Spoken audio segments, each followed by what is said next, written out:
గొప్పవాడా నీకు వందనాలు, ఆశ్చర్యకరుడానికి వందనాలు, ఆలోచనకర్త నీకు వందనాలు, బలమైన దేవ, నిత్యుడగు తండ్రి, సమాధాన అధిపతి ప్రభా నీకు వందనాలు. ఈ దినమునైనా తండ్రి ప్రభ, ఈ గుడ్ ఫ్రైడే రోజున తండ్రి నీ వాక్యం వినడానికి ప్రభ మాకు ఇచ్చిన సమయాన్ని, శక్తిని బట్టి నీకు వందనాలు అయ్యా ప్రభ. ఈ వాక్యము ప్రభ ఎవరెవరైతే వింటున్నారో వాళ్ళ జీవితాల్లో, మా జీవితాల్లో ప్రభ పరిపూర్ణతలోకి తీసుకురమ్మని అడుగుతున్నాను. మా జీవితంలో ఒక పరిపూర్ణమైన మార్పు తీసుకురమ్మని అడుగుతున్నాను తండ్రి ప్రభ.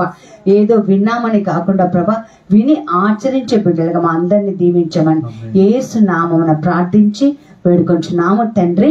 ఆమేన్, ఆమేన్. సిలువలో సాగింది యాత్ర, కరుణామయుని దయగల పాత్ర. సిలువలో సాగింది యాత్ర, కరుణామయుని దయగల పాత్ర.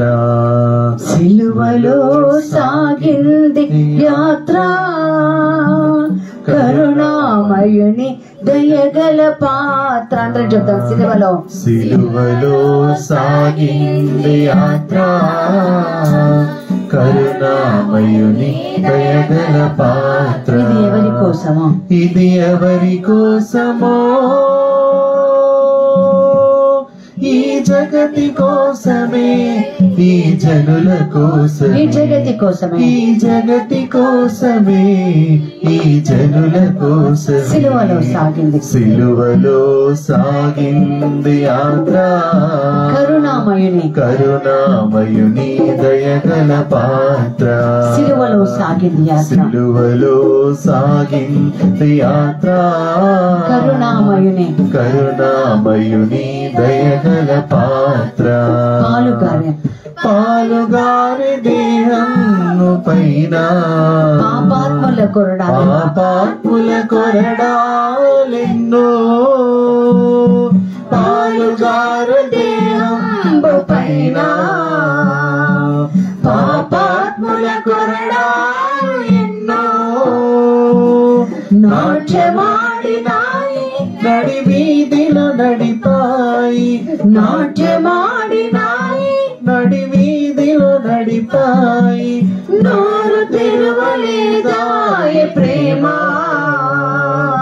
బదులు పలుకలేదాయ ప్రేమ. నోరు తెరవలేదాయ ప్రేమ,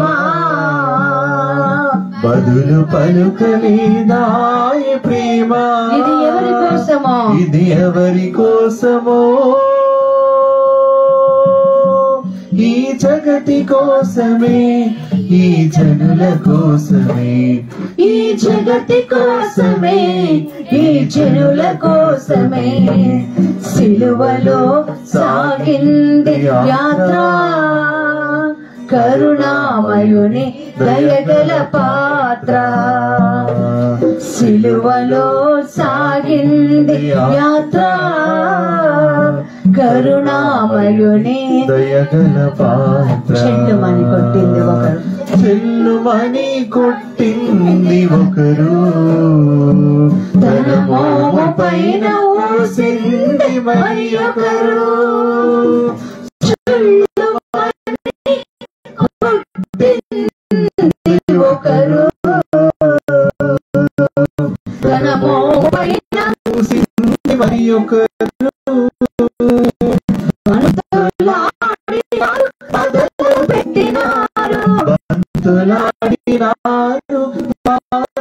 పెట్టినారు. నోరు తెరవలేదాయ ప్రేమ, బదులు పలుకలేదాయ ప్రేమ. నోరు తెరవలేదాయ ప్రేమ, బదులు పలుకలేదాయ ప్రేమ.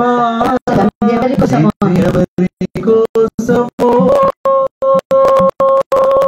ఈ జగతి కోసమే, ఈ జనుల కోసమే, జగతి కోసమే, జనుల కోసమే.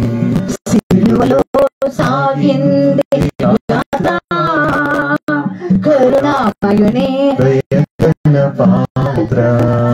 సిలువలో సాగింది యాత్ర,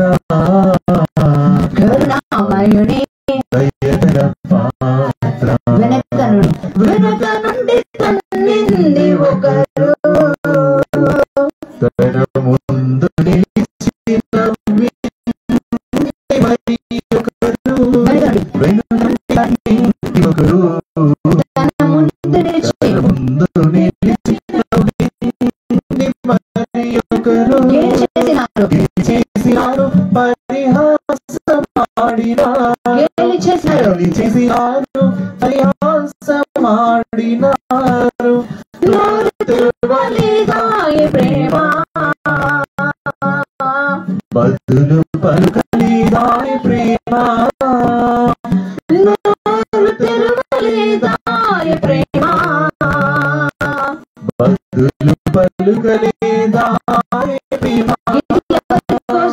ఇది ఎవరి కోసమో,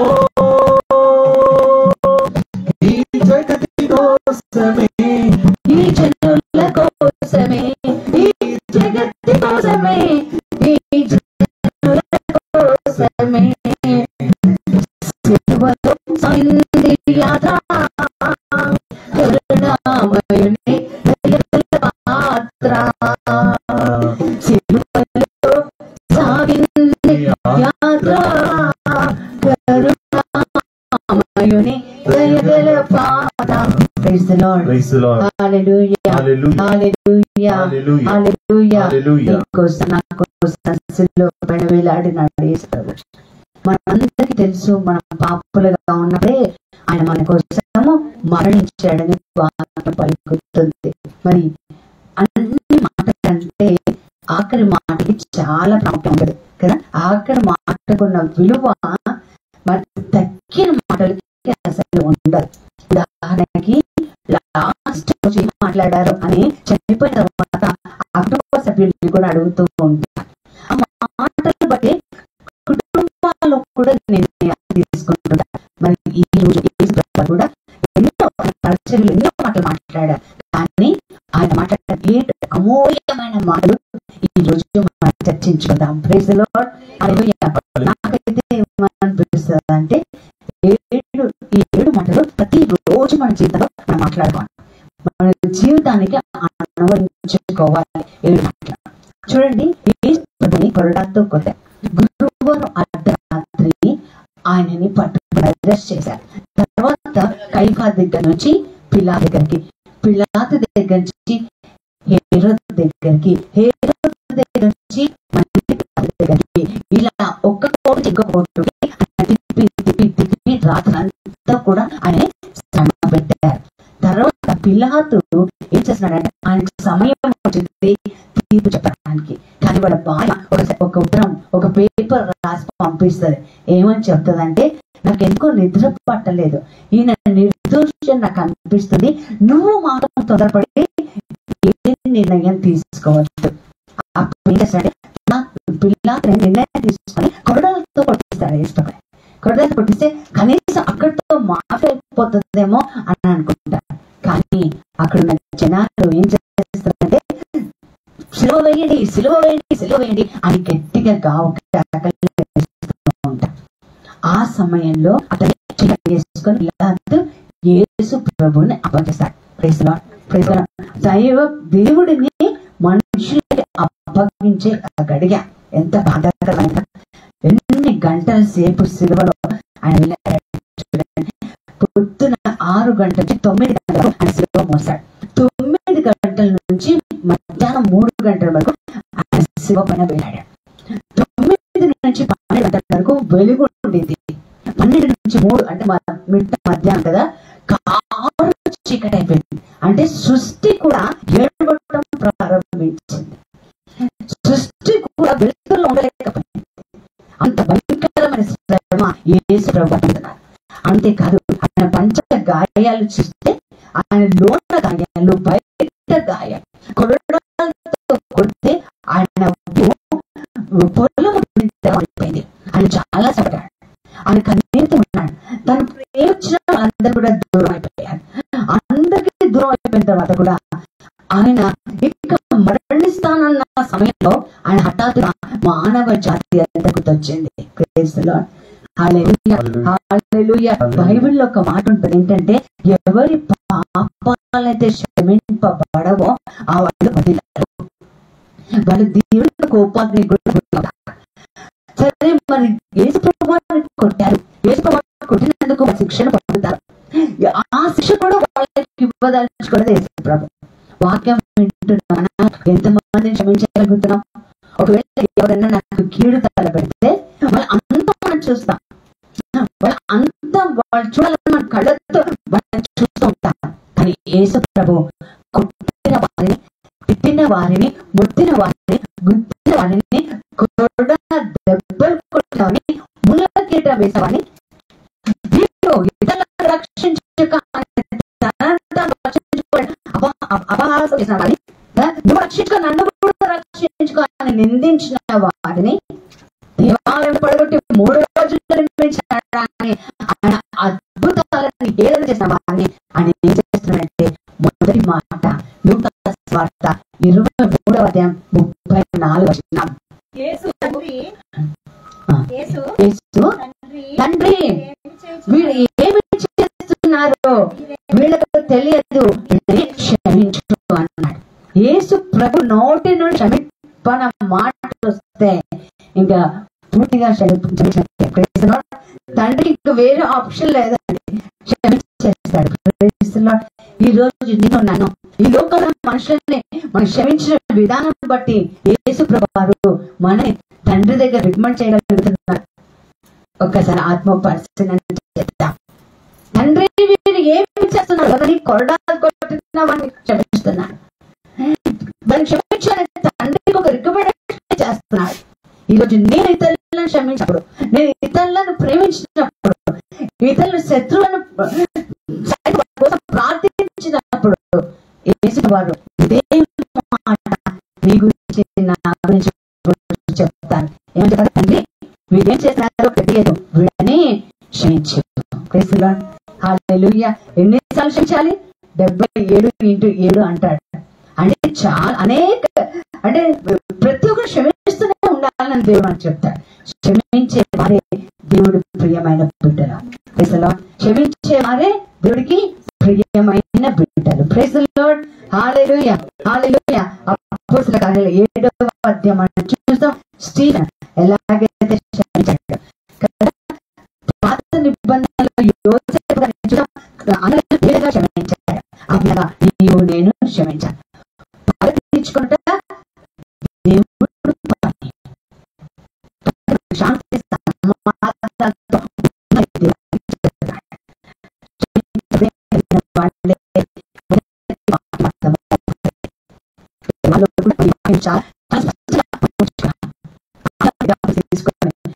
నేర్చుకున్నాం.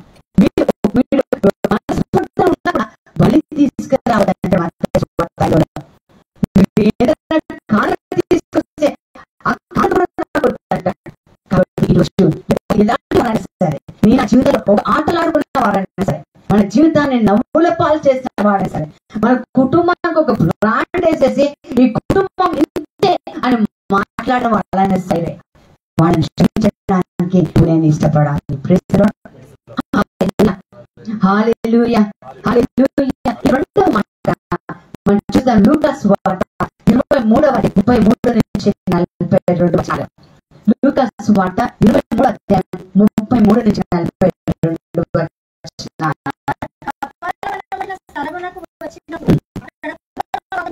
ఇక్కడ చూడండి, కుడి వైపు ఒకరిని, వాళ్ళు ఎవరండి? క్రిమినల్స్, నేరస్తులు. వాళ్ళు కేవలం చిన్న దొంగలు కాదు, దొంగగా నేరస్తులు, నేరము ఒప్పుకున్న వాళ్ళు, నేరాన్ని రుజువైన వాళ్ళు, నేరం చేశారని రుజువు పడిన వాళ్ళు నేరస్తులుగా రాయబడి ఉంటుందండి. వాళ్ళ ఆ యొక్క నేరస్తులని నేరము చేయని వాడి మధ్యలో, ఏ పాపము చేయని వాడి మధ్యలో ఆయన 2 పక్కన ఉంచారండి. హల్లెలూయా, హల్లెలూయా. అసలు ఏమైందో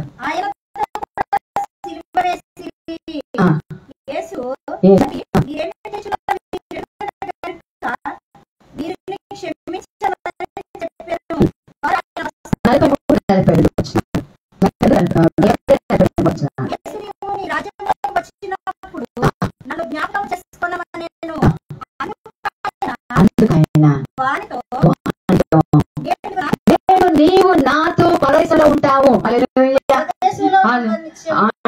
నిశ్చయంగా ఉంటావని చెప్తున్నాడు. నేరస్తులు ఇద్దరు అక్కడ ఉన్నారు, నేరం చేసే ఇద్దరు ఉన్నారు. ఒక అతను చెప్తున్నాడు, దయ్యం సేవియర్ అంట. అంటే చనిపోతున్న రక్షకుడు. రెండవ వాడు చూడండి, ఎవరు కుడివైపడా ఎడమవైపడా అని రాయబడ్డారు. నేరస్తుల్లో ఒక వాడు, ఆయన లెఫ్ట్ సైడ్ ఉన్నాడా రైట్ సైడ్ ఉన్నాడా లేదు. మన లెఫ్ట్ సైడ్ దొంగలు రైట్ సైడ్ మంచిగా అనుకుంటూ ఉంటాం, కానీ బైబిల్ లేదండి. నేరస్తుల్లో ఒకడు. ఆ ఒక్కడు ఏం చేస్తున్నాడంటే, ఆయన ఆ మాట మాట్లాడడానికి ముందు ఏం జరిగిందో చూడండి. అక్కడ చూస్తున్నా మాట్లాడుకుంటున్నారు. ఒక దొంగ ఏమంటే యేసు వైపు చూస్తే, అయ్యా నువ్వు రక్షించుకో, మమ్మల్ని కూడా రక్షించు అని అంటున్నాడు. ఆ మాట ఇంకొక నేరస్తుడు ఏమంటాడంటే, అసలు ఏమైనా మాట్లాడేది నీకు అర్థమవుతుందా? అసలు ఏం మాట్లాడుతున్నావు, ఎవరితో మాట్లాడుతున్నాడు అర్థమవుతుందా?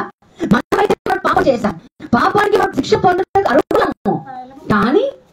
కానీ దీనిలో ఏ పాపం కూడా లేదు అని చెప్పి అప్పుడు మాట్లాడాడు. అయ్యా నీవు ఈ రోజు నన్ను నీ రాజ్యంలో జ్ఞాపకము చేసుకో. విచిత్రమైన విజ్ఞానం అండి. యేసు ప్రభు శ్రమ పడుతున్నాడు. యేసు ప్రభు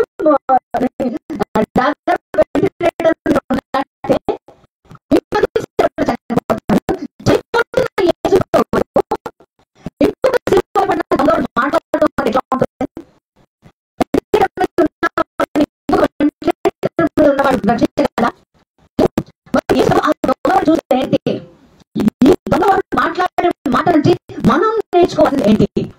ఒకటిగా మనం చూస్తే చూసేది ఏంటి అంటే సాక్ష్యం. ఏ సాక్ష్యము? ఆయన కొడుతున్నా సరే, పాండిని చూపిస్తున్నా సరే, నిందిస్తున్నా సరే, నువ్వు దేవుడు కాదని చెప్పినా సరే, ఆయన మౌనంగా ఉన్నాడు. తండ్రి చిత్తం నెరవేర్చడానికి ఆయన మౌనం వహించాడు. అందుకే ఈ సాక్ష్యము ఈ దొంగ చూస్తున్నాడు.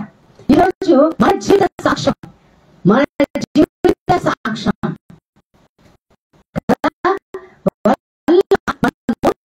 ఉంటే కొట్టిన వాళ్ళని కొట్టి, తిట్టిన వాళ్ళని తిట్టి, దూషించి దూషించి కదా రోడ్డంతా మన జీవితం అయితే మన సాక్షిగా ఉండలేము.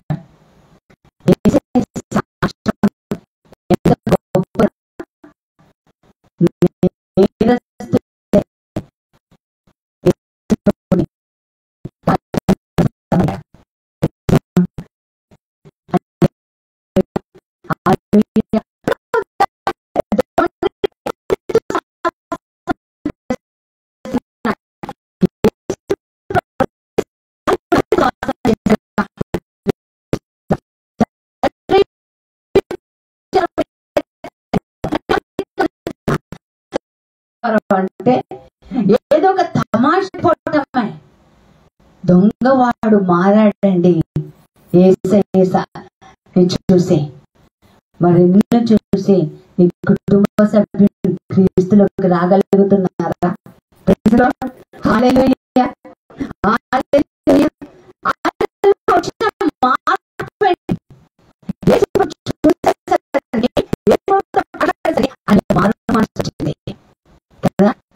మనకి ఎప్పుడు కూడా మారు మనసులో ప్రార్థన చేయాలి. అంతేకాదు నిజమైన దేవుడు అనుకున్నాడు. తర్వాత రాజా అన్నాడు. ఎంత మంచి టికెట్ అండి, ఎంత మంచి టికెట్. ఉన్నాడు, నాకు తెలిసి గుడ్ ఫ్రైడే అంతా చూశాడు, కానీ ఇంకా లోకంలోనే చూస్తున్నాడు. ఆయన రక్షించుకొని నన్ను రక్షిస్తాడే. ఇంకా లోకాశ్చర్యంలోనే ఏం తిందామా, ఏం తాదామా, ఏం తెలుస్తాం ఇదే. కానీ ఇంకొకటగా, అయ్యా నేను ఎక్కడికి వెళ్తాను నాకు తెలుసు, నేను దొంగని, నేను పాట తొక్కిపట్టి వెళ్తాను, నీ రాజ్యంలో నన్ను జ్ఞాపకం పెట్టుకోమంటే ఆ మాటకి మాట ఏంటి? 10 రోజులు తర్వాత నేను 3వ రోజు లేస్తాను, లేచిన తర్వాత అప్పుడు చూస్తాను అన్నాడా? ఏమన్నాడు? నేడే ఈరోజే నువ్వు నాతో కూడా పరదేశంలో ఉంటావు. పరదేశం ఏంటి? పరదేశం అంటే ఏంటి? అది ఎక్కడ ఉంది? పరదేశంలోకి ఎప్పుడు వెళ్ళారు? పరదేశంలో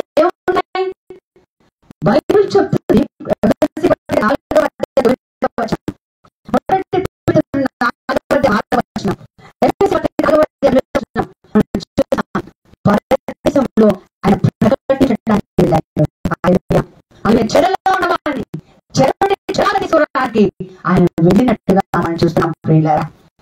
సో నాకు తెలిసి దొంగవాడి నేరస్తు కంటే ముందుగానే యేసు ప్రభు మరణించి పరదేశంలోకి వెళ్ళి దీనికోసం పట్టుకున్నాడు. హల్లెలూయా.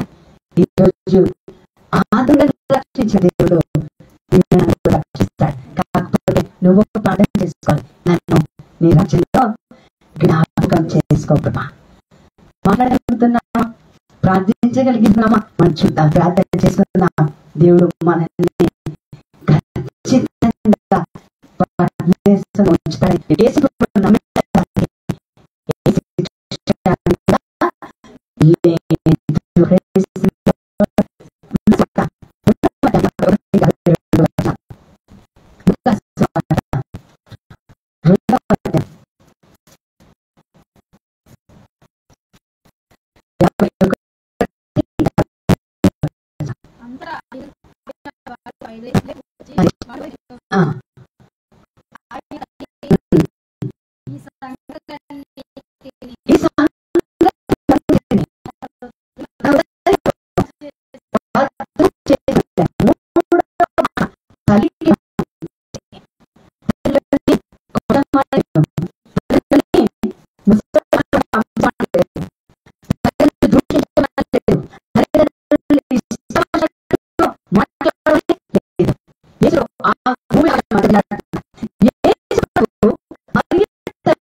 యేసుని సిలువ వేసిన కథ తీసుకొని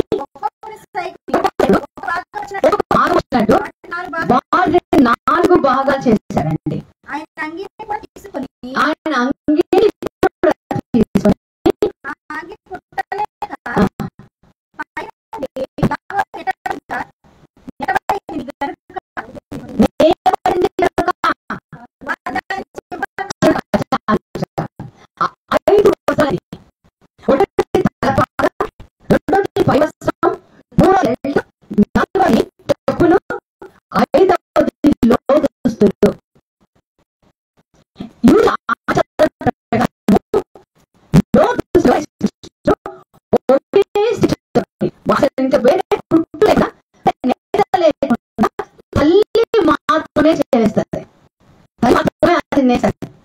కదా. నేను కూడా నాకు మనవాడు ఫస్ట్ మనవాడు పుట్టినప్పుడు నేనే అల్లేను చిన్న చిన్న చేతికి కాళ్ళకి చాలా, అంటే తల్లి పెద్దవాళ్ళు నేసి ఫస్ట్ అయ్యాలని చూస్తారు. అవునా కదా, అవునా కదా. మరి ఈ తల్లి యేసు ప్రభు కోసం ఒక్కటి చేసినట్టుంది. 4 భాగాలు సైనికులు తీసేశారు. 5వ భాగం తీయడానికి వాళ్ళ దగ్గర లేదు. అది ఎందుకంటే నిలబడి అది లాగేటప్పుడు ఆయన చెరుపుకుంటూ వచ్చేసి ఆ సమయంలో అంటే ఆయన పూర్తిగా బట్టలు లేకుండా అయిపోతాడు. అప్పుడు తల్లి జ్ఞాపకం వచ్చింటది. ఎమోషనల్ మూమెంట్స్ కదా, చాలా సున్నితంతో ఉన్నాయి. కొట్టారా చూసేది, చూసారా చూసేది, కానీ బట్టలు కూడా తీస్తుంటే ఏ తల్లి చూడగలదా? చూడలేదు. తల్లి గుండె పగిలి ఉంటది, కొడుకు హృదయము ద్రవించి ఉంటది. ఆ సమయంలో అమ్మని ఆలోచించాడు. ఈరోజు మీ అమ్మ ఎప్పుడు జ్ఞాపకం వస్తుంది నీకు? మీ నాన్న ఎప్పుడు జ్ఞాపకం వస్తుంది? తల్లి తండ్రి గౌరవించిన వాడి జీవితం చీకటి ఆరిపోతుందని బైబిల్ చెప్తుంది, సామెతలు 20:20. కాబట్టి ఆ సమయంలో ఆయనకి తల్లి గుర్తొచ్చి ఒంటరిగా అయిపోయింది. ఎవరో చెప్తున్నారు, యేసు ప్రభుకి 18 సంవత్సరాలు వచ్చినప్పుడు యోసు గారి ఆయన చరిత్ర ముగించింది. యేసు ప్రభు 33 సంవత్సరాలు చనిపోయాడు. అంటే దాదాపు మిగతా 12-15 సంవత్సరాల వరకు కూడా మర్యాదలే ఉంది. తర్వాత మర్యాదలకి ఎవరు లేదు, కుటుంబం లేదు, ఎవరు లేదు. అయిపోతుంది. అందుకే నేను కాదని చెప్పుటకు ఒంటరిగా ఉన్న మరియను యేసు యోహానుకు అప్పగించితివి. అయ్యా వందనమయ్యా, యేసు వందనమయ్యా, అయ్యా వందనమయ్యా, యేసు అయ్యా నా కోసం కల్వరిలో కన్నీరును ఆశిగా, అయ్యా నా కోసం కల్వరిలో కన్నీరును ఆశిగా, నశించిపోయి పాపి కొరకై సిలువలో మోసితివా. అయ్యా వందనమయ్యా, అయ్యా వందనమయ్యా, అయ్యా వందనమయ్యా, అయ్యా వందనమయ్యా. బాధ్యతలు తల్లికి కొడుకు మీద, కొడుకుకి తల్లి మీద కదా. తల్లిదండ్రులు పిల్లల్ని జాగ్రత్తగా పెంచాలి, భయభక్తిలో పెంచాలి. ఏదైనా తప్పు చేస్తే, పిల్లలు తప్పు చేస్తే వాళ్ళతో మనం కాంప్రమైజ్ అయిపోకూడదు.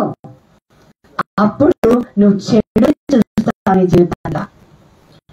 పిల్లలు మంచి చేస్తే 10 మందికి ఆ మంచి బోధించాలి.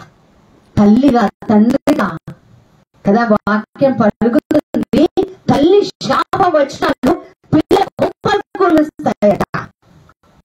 తల్లి ఆశీర్వాద వచనాలు పిల్లలకు గొప్పలన్నీ కడుగుతాయి. నువ్వేం పడ్డాడు రావా అని అంటారు. అమ్మ మంచిగా చదవగలిగే సాధించండి అంట. నీ నోటితో ఏం చెప్తావో అదే బిడ్డ జీవితంలో జరుగుతుంది కదా. తల్లి తండ్రి బాధ్యత, పిల్లల బాధ్యత. పిల్లల తల్లి తండ్రి చెడ్డ పేరు తీసుకురాకూడదు. రంపం ఉంటుంది చూడండి, రంపం రంపంతో గుండె కోసినట్టే పిల్లల గురించి ఏదైనా చెడు వాట తల్లి కాని తండ్రి కాని వింటే రంపం తీసుకొని గుండె కోసినట్టే. బయటికి చెప్పుకోలేక కన్నీరు కాస్త తల్లిదండ్రులు ఎంతమంది ఉన్నారు ఇక్కడ. అలాగే మరి తల్లి గురించి మాట్లాడే వాళ్ళు కూడా క్రీస్తు రక్షణ స్వాతలో ఆమె ఒక పాలు పంచుకున్నారు. ఆమెకి ఇవ్వాల్సిన గౌరవాన్ని ఆమె పూజించమని సేవించమని చెప్పడం, కానీ ఆమెని గౌరవించాలి. ఎందుకంటే యేసు ప్రభువే గౌరవించాలి కదా, మరి మనం గౌరవించాలిగా. అమ్మ ఎక్కడ, నాన్న ఎక్కడ ప్రభుత్వన్నాడు. ఈమె అమ్మ ఎక్కడ, నాన్న ఎక్కడ, ఎన్నిసార్లు మన గురించి కలిగారు. అందుకని సిలువ పైన మాట్లాడుతూ తన బాధ్యతను మర్చిపోకుండా కదా, అమ్మా ఇదిగో నీకు మాట, ఇదిగో అమ్మ అనే 3వ మాటగా అని చెప్తున్నాడు. ఎందుకంటే ఒక్కరిగా పెరిగితే ఎప్పుడో ఒక దగ్గర పడిపోతాం. కానీ ఇద్దరు ఉంటే ఒకరి కోసం ఒకరు బలంగా పని చేయగలరు. Praise the Lord, praise the Lord, praise the Lord, praise the Lord, praise the Lord. Hallelujah, hallelujah, hallelujah. 4వ మాట, పరిశుద్ధ గ్రంథంలో 4వ మాట చాలా కీలకమైన మాట, చాలా ఉన్నత మాట. ఆ మాట ఏంటంటే చాలా విచిత్రమైన మాట కూడా. అది ఏంటంటే ఏలీ ఏలీ లమా సబక్తాని, నా దేవా నా దేవా నా చెయ్యి ఎందుకు విడిచావు అని యేసు ప్రభువు మాట్లాడుతున్న మాట. తండ్రిని ఎడబాటుని యేసు ప్రభువు భరించబోయాడు. ఎన్నిసార్లు మనం యేసే వదిలేసాం, ఎన్నిసార్లు. అందుకనే ప్రకటన గ్రంథం 3వ అధ్యాయం 20వ వచనంలో ఆయన చెప్తాడు ఏంటంటే, నేను ద్వారం వద్ద నిలబడి తలుపు కొడుతున్నాను.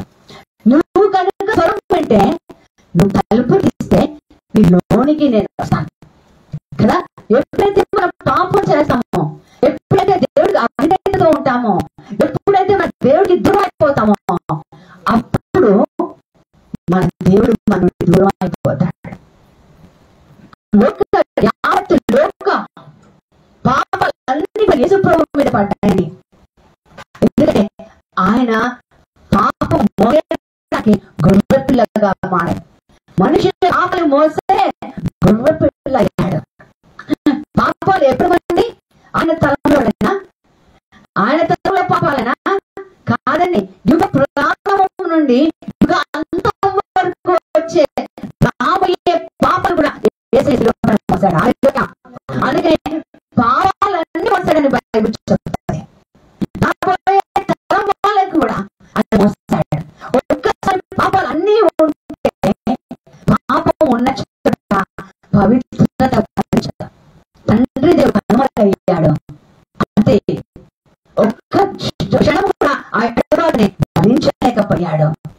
అంతే అరుస్తున్నాడు, నా దేవా నా దేవా నన్ను ఎలా చెయ్యి విడనాడుతివి. ఆయన మర్డర్గా చేయబడేదండి. ఆయన సూసైడ్ చేసుకోవాలి, ఆత్మహత్య చేసుకోవాలి. ఆయన ఇష్టంగా తన ప్రాణం ఇచ్చాడు.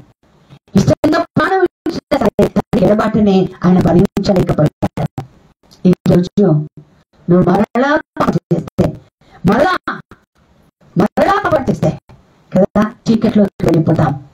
కారు చీకటి. అందుకనే బైబిల్లో ఒక మాట ఎబ్రీ పత్రిక 10:26 సత్రించి అవగాహన అయిన తర్వాత బుద్ధిపూర్వకంగా మరలా పాపం చేస్తే ఇంకే బలి కూడా పని చేయడం. చేసిన పాపాలను ఒప్పుకొని దేవుడి సన్నిధిలో ప్రార్థన చేసుకుందాం. నా దేవా నా దేవా నన్ను ఎలా చేయడానికి కదా, తోడైన దేవుడు, నేను పుట్టినప్పటి నుంచి పుట్టక ముందు నుంచి నాకు తోడైన దేవుడు అని ఎప్పుడు వదిలిపెడతాడు? ఎప్పుడు ఆయనకు ప్రియంగా నేను బ్రతకప్పుడు మాత్రమే. దేవుడు తండ్రి రాజుడు కాదు, దేవుడు ప్రేమామయుడు. తండ్రి వదిలేస్తాడా కదా? వదిలేస్తాడా? మనస్తాడా? 3:14 దేవుడు లోను ఎంతగానో ప్రేమించాడు. ఏముందండి? ఏముంది? ప్రేమించాడు. లోకమంతా ప్రేమించాడు. ఆ లోకంలో నిన్ను నన్ను కూడా ప్రేమించాడు. నేను పాపినప్పటికీ కూడా నన్ను ఏం చేస్తున్నాడు? ఆయన ప్రేమతో చూస్తున్నాడు. తండ్రి దేవుడు ప్రేమతో చూస్తున్నాడు. కుమారుడు త్యాగం చేస్తున్నాడు. త్యాగం చేసి తన జీవితాన్ని సమర్పించుకొని ఒక చిన్న ఎడబాటుకి ఆయన ఏం చేస్తున్నాడు? నా దేవా నా దేవా నా చెయ్యి ఎలా విడనాడితివి కదా. ఉదయం నుంచి ఉన్నారు కదా, 10-11:30 క్షమాలు కదా, 11:00 వచ్చేసారు. 11:00 నుంచి దాదాపు 5 అయిపోయింది. ఇప్పుడు దాకున్నా ఒకవేళ ఒక గ్లాస్ మంచి ఇప్పుడు ఇవ్వలేదు అనుకో, మీకు ఆమెస్తుందా లేదా చెప్పండి? లేదా కదా? ఎందుకు వేస్తుందా కదా? గొంత ఎండిపోతుంది కదా, నాలుక పిడిచిపోతుంది, పైకి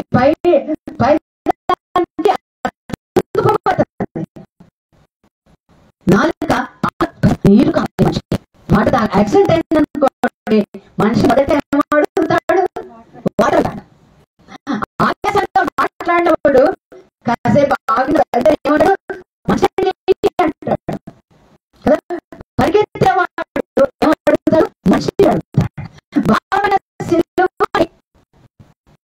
ఎవరో చెప్పారు 150 kg ఆ సినిమా ముళ్ళకి కొడాలి మనిషికి దాహం వేస్తుందా లేదా కదా. ఎందుకంటే 100% మానవుడు, 100% దేవుడు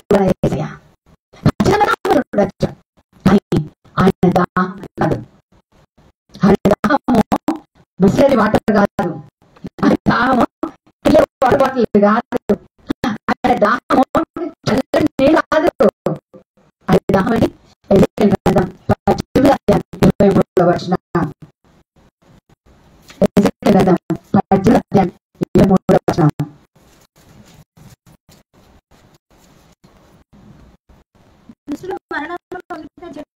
దుష్టుల చేత నాకెంత మాత్రమును సంతోషం కలగదు.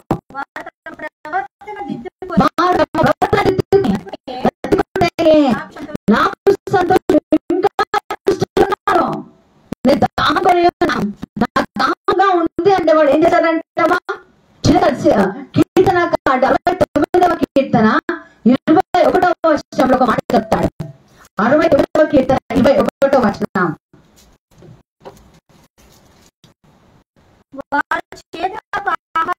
వారు చేతుల ఆహారం ఇచ్చి నాకు దప్పిక కలిగినప్పుడు చిలకలు అందించిరి. చూడండి, దప్పిక పడినందుకు నాకు చిలక ఇచ్చారు. ఆ చిలక వినిగా ఉంటుందంట, అది నోటికి చేరేదంట, అది అనస్థీషియాలో పనిచేస్తుందంట. అనస్థీషియా ఇచ్చిన వాడికి నొప్పులు తెలియదు కదా, యేసు నిరాకరించాడు. నొప్పులు తలెగకుండా ఉండడానికి నిరాకరించాడు. నొప్పులు భరించాడు ఆయన.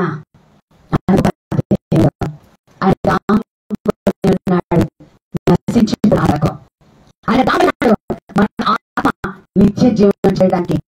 ఆయన దామున్నాడు ఎవరైనా ఉన్నారా తీర్చడానికి. అని మంచి అవసరం లేదండి. నీటి ద్రాక్షరసంగా మార్చిన దేవుడు, బండ నుండి నీళ్ళ తీసిన దేవుడు కదా కదా, అది గొప్ప దేవుడు కదా. మనుషులందరికీ నీళ్లు ఇచ్చిన దేవుడు, బట్టలను పంచిన దేవుడు. ఆయనకి అవసరం లేదండి కదా. ఆయన చెప్తున్నాడు, ఇదిగో అమ్మా నువ్వు తాగే నీరు వల్ల నీ శరీర ఆశలు ఇంకా పెరుగుతూనే ఉంటాయి. నువ్వు మోహపాత్మతో ఉన్నావు, అది వస్తున్నారు. కానీ నేను నా దప్పిక తీర్చుకున్న ఏ నాటికి తప్పిపోతాడు. హల్లెలూయా. చెప్తున్నాడు, ఈ రోజు మన వైపు చూస్తున్నాడు. నాకు దాహంగా ఉంది, ఆత్మను రక్షించడానికి నాకు దాహంగా ఉంది. ఒక ఆత్మ నశించడానికి ఇష్టం లేదు. ప్రార్థన జరుగుతున్నామా? జనాలు ఎంతమంది ఉన్నారు? ఈరోజు ఆత్మ పరిశీలన చేసుకునే ఒక గొప్ప తరుణంలో నువ్వు నేను అడుగుపెట్టా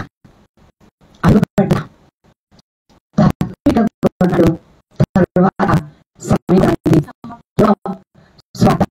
19వ అధ్యాయం 30వ వచనం.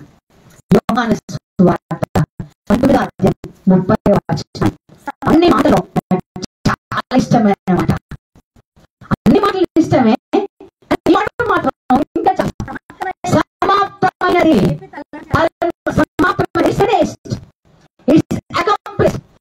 ఏంటి సమాప్తం చేశాడు కదా విరాట్ కోహ్లీ ఒక్క చేతి వచ్చిన ఒక్క రన్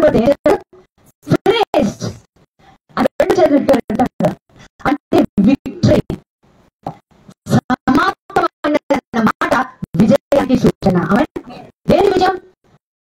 మొదటి యోహాను 3వ అధ్యాయం 5వ వచనం. మన పాపాలన్నిటినీ నశింపజేసి పాపాన్ని జయించి సమాప్తం పలికాడు. హల్లెలూయా. మొదటిది ఏంటండి? పాపం అంతా విడిచి పలికాడు. రెండోది, ఇదివరకు పాప పరిహారానికి ఏం చేస్తారంటే గొర్రెలు, మేకలు, గువ్వలు, పావురాళ్ళు బలిగా ఇచ్చేవారు. హెబ్రీ పత్రిక 10వ అధ్యాయం 12వ వచనం చూడండి. హెబ్రీ పత్రిక 10వ అధ్యాయం 12వ వచనం.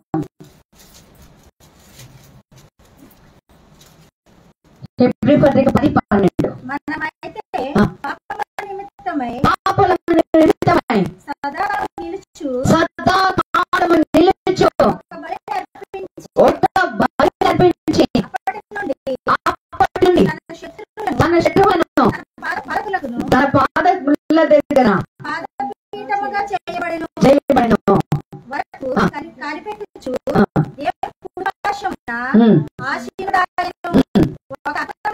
ఒక్క అర్పణము చేత నేను పరిశుద్ధపరచబడినని సదాకాలము వన్ టైం సాక్రిఫైస్ సంపూర్ణంగా ఇంక ఏ బలి అవసరం లేదు, బలిగా అర్పించి ఆయన సమాప్తపరిచాడు.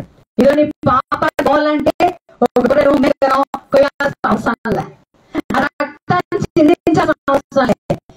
యేసు ఏం చేశాడు?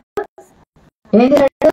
ప్రతి ఘోర పాపము కడుగును మన యేసయ్య. ప్రతి ఘోర పాపము కడుగును మన యేసయ్య రక్తము. మన ప్రధాన యాజకుడు ముందుగా నేను యేసు రక్తము, రక్తము, రక్తము, యేసు రక్తము. అప్పులన్నిటికీ బలిగా అయిపోయాడు. ఇంకా బలి అర్పించాల్సిన అవసరం లేదు. బలి అర్పణగా చేసుకుని సమాప్తం పలికాడు. Praise the Lord. Hallelujah. ఓ మరణమా, మేము ఎక్కడ మరణాన్ని శాసించి సమాప్తం పలికాడు. Hallelujah. Hallelujah. Hallelujah. No death has conquered us. మన మీద మరణానికి జయం లేదు. మరణించమని కాదండి, మరణించిన తిరిగి క్రీస్తులో లేస్తా నిరీక్షణ కలిగిన వారమన్నా. మన ప్రాణంలో ఎట్లంట ఒక్క క్షణంలో మరణిపోతాయి. Praise the Lord. మరణాన్ని మీద జయించి ఆయన సమాప్తం పలికాడు. రక్తం చిందించి రక్షణ నుంచి రక్షణ ప్రణాళికను పరిపూర్ణం చేసి సమాప్తం పలికాడు. సమాప్తం పలికాడు. మొదటి యోహాను 3వ అధ్యాయం 8వ వచనం. మొదటి యోహాను 3వ అధ్యాయం 8వ వచనం. అపవాది మొదట నుండి పాపము చేయువాడు గనుక పాపము చేయువాడు అపవాది సంబంధి. అపవాది యొక్క క్రియలను అపవాది యొక్క క్రియలను లయపరచుటకే దేవుని కుమారుడు ప్రత్యక్షమైన సాతాను యొక్క తల చిరగొట్టాడు. కొట్టి సమాప్తం పలికాడు. గట్టిగా చెప్పండి. సాతాను యొక్క తల చిరగొట్టి, సాతాను మన మీద అధికారం లేదండి. ఏంటో ఇవ్వాలి, ఏంటో ఎటువడిస్తూ ఉంటాయి అంతే. ఆల్రెడీ సాతాను ఎక్కడ కక్షాడు? యేసు సిలువలో. హల్లెలూయా, హల్లెలూయా, హల్లెలూయా, హల్లెలూయా. యోహాను సువార్త 17:4 వచనం. యోహాను సువార్త 17:4 వచనం.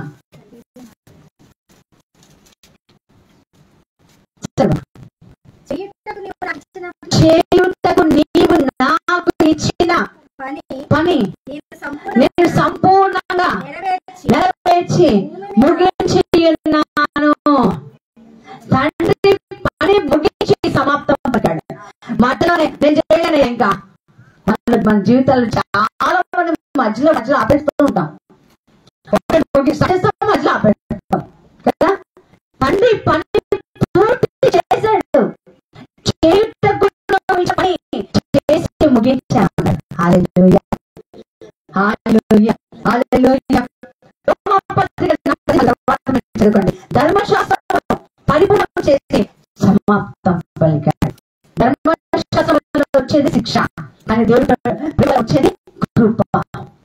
సమాప్తం పలికటానికి ధర్మశాస్త్రం వల్ల నువ్వు శాపం తెచ్చుకున్నావేమో, కానీ నా కృప తిరిగి బ్రతికిస్తుంది. ఫైనల్ గా తండ్రి చిత్తాన్ని చేసి సమాప్తం పలికాడు.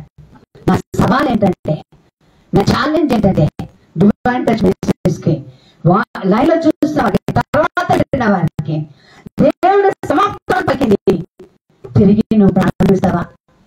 నీ పాపాన్ని, నీ శాపాన్ని,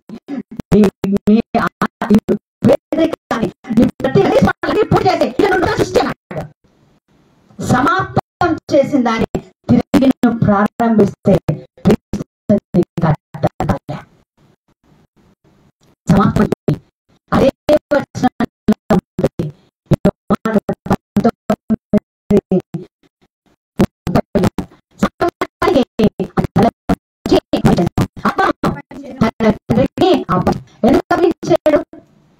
చూడండి. మొదటి మాట తండ్రి ఏం చేస్తారో తెలియదు. ఆఖరి మాట తండ్రి తండ్రి తండ్రి కదా. ఆత్మకి ఇచ్చాడు. తండ్రికి ఆత్మని ఎందుకు అప్పగించాడు? నాకేమనిపిస్తుంది కదా, జీసస్ యేసయ్య తన ఆత్మ తండ్రి కాబట్టి 3వ రోజు ప్రాణం పోసి బతికించాడు. నీ ఆత్మ బతికిస్తున్నావు.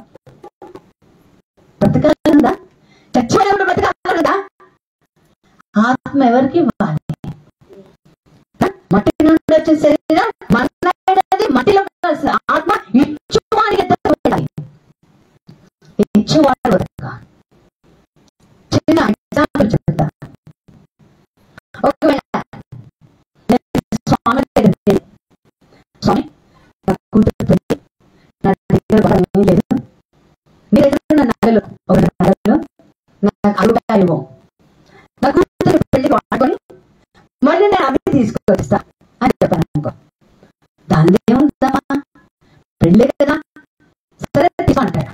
ఓకే తీసుకుంటా, తీసుకొని పెళ్లి చేసేస్తా. తర్వాత మూట కట్టి అలాగే స్వామికి ఇచ్చేస్తా. ఎందుకంటే అవసరం కదా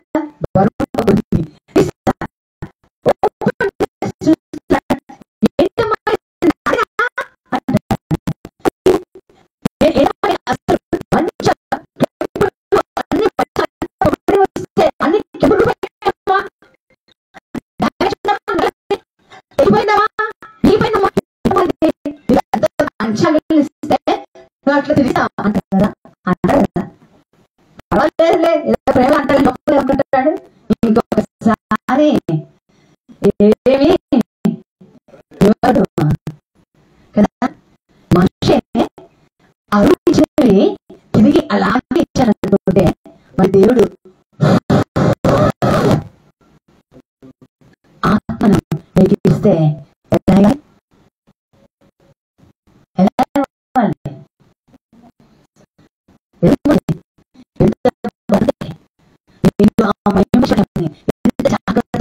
జాగ్రత్త ఇచ్చింటాడు కదా. ఒక పక్కన అన్నాడు ట్యాక్స్ కట్టుకోవాలి కదా, వేలాడుతున్నాడు. సమాధి సమాధి అరుమత యోసేపు సమాధి ఉన్నాడు.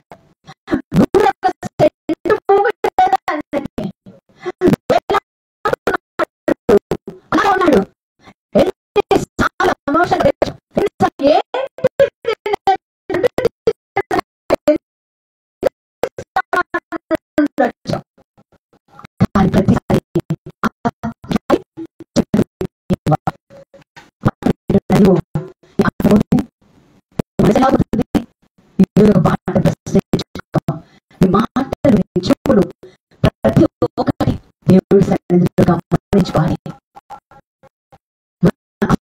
చేయాలి.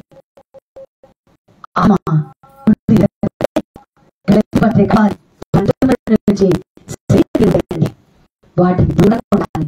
అదే అధ్యాయంలో 22వ వచనం నుండి ఆత్మకార్యాలు ఉంటాయి, అవి చేయాలి. శరీరకార్యాలు చూద్దామా, 5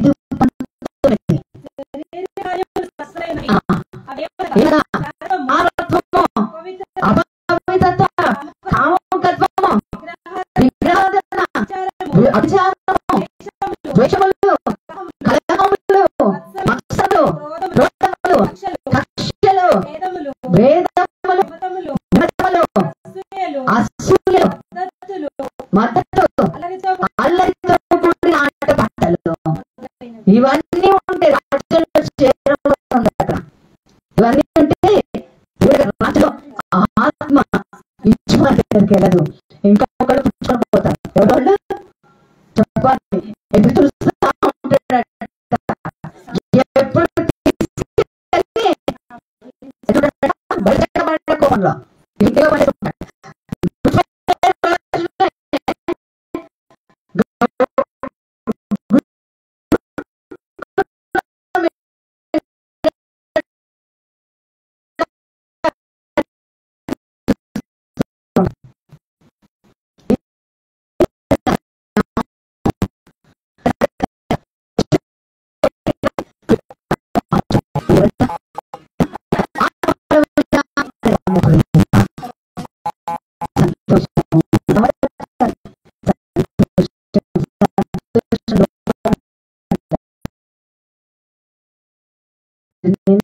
నన్ను చూస్తున్నాడు.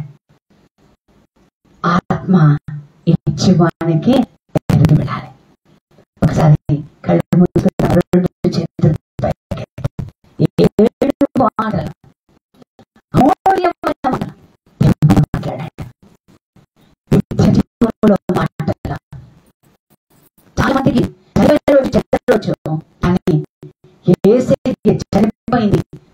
మంచి కోసం, మనకి మేలు చేయడం కోసం ఆ యేసయ్యకి మన జీవితాన్ని సమర్పించుకుందాం, ప్రార్థన చేసుకుందాం. ప్రభా నీతోనే ఉంటాను ప్రభా, నీవే నాకు కావాలి యేసయ్యా, నువ్వు లేక నేను బ్రతకలేను ప్రభా. నా కోసం నా పాపాన్ని క్షమించి అయ్యా నా బాధలను భరించి నేను నీ బిడ్డగా మార్చుకున్నాను. ఈ పాటి తానయ్యా నన్నెంతగా హెచ్చించుటకు, నేనెంతటి దాననయ్యా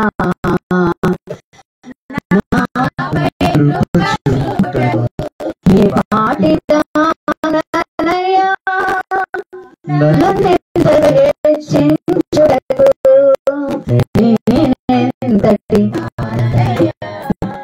నాపై కృప చూపుటకు, నా దోషము భరించి నా పాపము క్షమించి నన్ను నీలా మార్చుటకు, కలువరిలో మరణించి ప్రేమించే ప్రేమమయుడా, నీ ప్రేమకు పరిమితులేవి, కృప చూపు కృపగల దేవా, నీ ప్రేమకు సాటి ప్రేమించే ప్రేమించే ప్రేమమయుడా, నీ ప్రేమకు పరిమితులేవి, కృప చూపు కృపగల దేవా, నీ కృపకు సాటి ఏది, నీ పాటి దాననయ్యా నన్నెంతగా హెచ్చించుటకు, నేనెంతటి దాననయ్యా కష్టాల కడలిలో కన్నీటిలో ఎలలో నా తోడు నిలిచావు, నన్ను ఆదరించావు. కష్టాల కడలిలో కన్నీటిలో నా తోడు నిలిచావు, నన్ను ఆదరించావు. విడువను ఎడబాయనని నా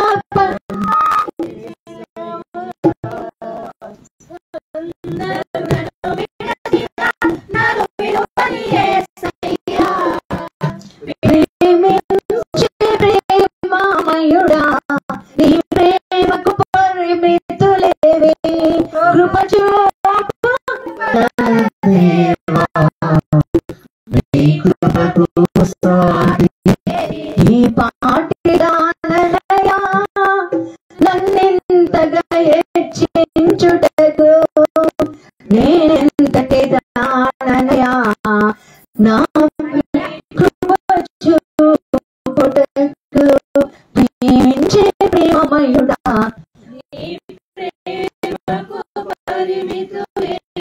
కృప చూపు